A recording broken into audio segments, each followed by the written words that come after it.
Terima kasih pemirsa, Anda kembali menyaksikan Kominfo Newsroom. Pemirsa, juru bicara Kementerian Luar Negeri lalu Muhammad Iqbal menyampaikan 3 hal penting dalam pertemuan Menlu di Brussel, Belgia terkait isu Palestina serta dukungan keanggotaan penuh Palestina di PBB. Menlu menerangkan hambatan atas pengakuan Palestina sebagai anggota penuh Dewan Keamanan PBB karena belum semua negara di Dewan Keamanan PBB mengakuinya.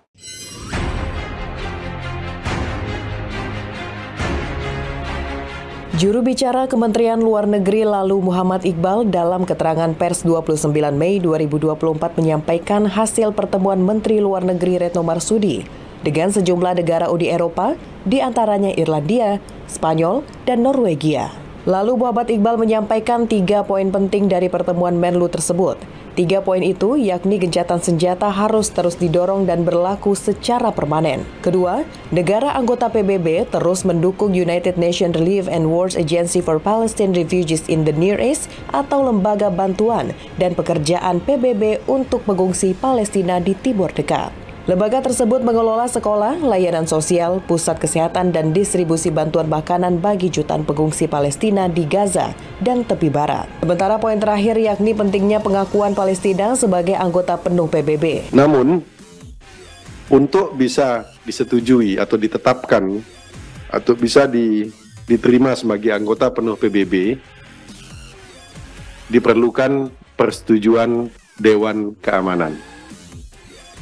Nah, kita tahu problemnya justru di Dewan Keamanan. Akan sulit untuk mendapatkan dukungan penuh dari seluruh anggota Dewan Keamanan, karena masih ada negara-negara yang masih memiliki hak veto yang tidak setuju dengan pemberian pengakuan penuh status keanggotaan penuh terhadap Palestina di Dewan Keamanan. Kementerian Luar Negeri terus menyuarakan penghentian perang sebagai prioritas utama. Kemenlu menyuarakan stop perang dan gencatan senjata di sebuah kanal diskusi dan forum internasional. Kita beralih ke informasi lainnya pemirsa, Kementerian Keuangan mencatat realisasi anggaran untuk perubahan iklim dari tahun 2016 hingga 2022 mencapai 569 triliun rupiah.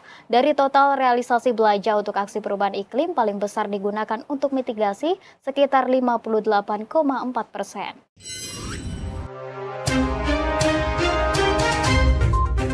Sejak tahun 2016, Kementerian Keuangan telah melakukan penandaan anggaran untuk menangani perubahan iklim atau climate budget tagging, dan hingga tahun 2022, realisasi belanja pemerintah untuk aksi perubahan iklim sudah mencapai 569 triliun rupiah. Kepala Pusat Kebijakan Pembiayaan Perubahan Iklim dan Multilateral BKF Kementerian Keuangan Bobi Wahyu Hernawan pada Rabu 29 Mei 2024 menyebutkan, realisasi anggaran untuk perubahan iklim itu kumulatif dari climate budget tagging yang dilakukan pemerintah sejak tahun 2016. Bobi Wahyu menjelaskan angka tersebut sesuai dengan jumlah anggaran yang dikeluarkan setiap tahunnya untuk perubahan iklim, yakni per tahunnya pemerintah menganggarkan sebesar 81,3 triliun rupiah atau 3,5% dari total APBN. Kemudian kalau kita rata-ratakan per tahun dari 2016 sampai 2022, rata-rata belanja pemerintah pusat untuk perubahan iklim adalah 81,3 triliun per tahun atau kurang lebih 3,5% dari APBN. Total anggaran perubahan iklim yang dipergunakan untuk mitigasi senilai 332,8 triliun rupiah berupa penurunan emisi gas rumah kaca terhadap baseline.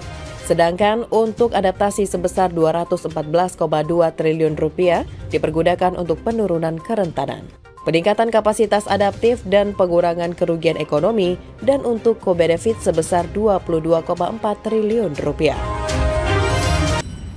Pemirsa, Kementerian Komunikasi dan Informatika meluncurkan aplikasi evaluasi pelayanan publik mandiri. Platform adopsi dari aplikasi pemantauan dan evaluasi kinerja penyelenggara pelayanan publik itu membantu dalam pelaksanaan survei dan evaluasi terhadap kinerja dan kepuasan karyawan atau pelanggan. Kementerian Komunikasi dan Informatika meluncurkan aplikasi layanan informasi publik bernama iLink. iLink dibentuk untuk memudahkan pengelola pelayanan publik dan evaluator Kementerian Kominfo melakukan penilaian mandiri.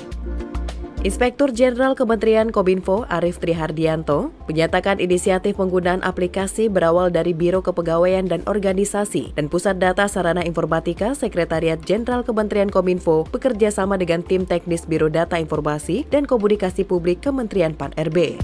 Ini merupakan bagian dari keberhasilan pelaksanaan reformasi birokrasi yang telah dilakukan oleh pemerintah. Dan sebagai suatu organisasi yang kita tahu semuanya bahwa lingkungan strategis di pemerintahan ini kan bergerak sangat-sangat dinamis gitu ya, mengikuti perkembangan zaman. Arief menambahkan keberadaan sumber daya manusia menjadi hal utama agar bisa menghasilkan pelayanan yang prima. Dengan demikian, penggunaan teknologi dalam proses pelayanan publik tidak bisa sepenuhnya menggantikan unsur manusia. Untuk itu, Kementerian Kominfo menekankan arti penting perubahan cara pandang dan cara kerja yang bisa dimulai dari perubahan cara berpikir dalam memberikan layanan publik.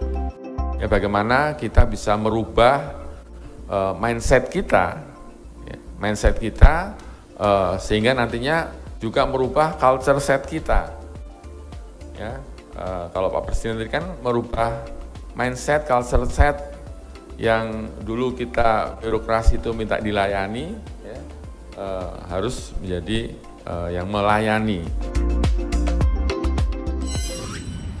Pemirsa, Sekretariat Presiden menggelar rapat persiapan HUT ke-79 RI yang akan dilaksanakan di Ibu Kota Nusantara IKN pada 17 Agustus mendatang. Rapat tersebut membahas agenda upacara, lokasi dan waktu upacara, detail jumlah pasukan hingga tamu undangan.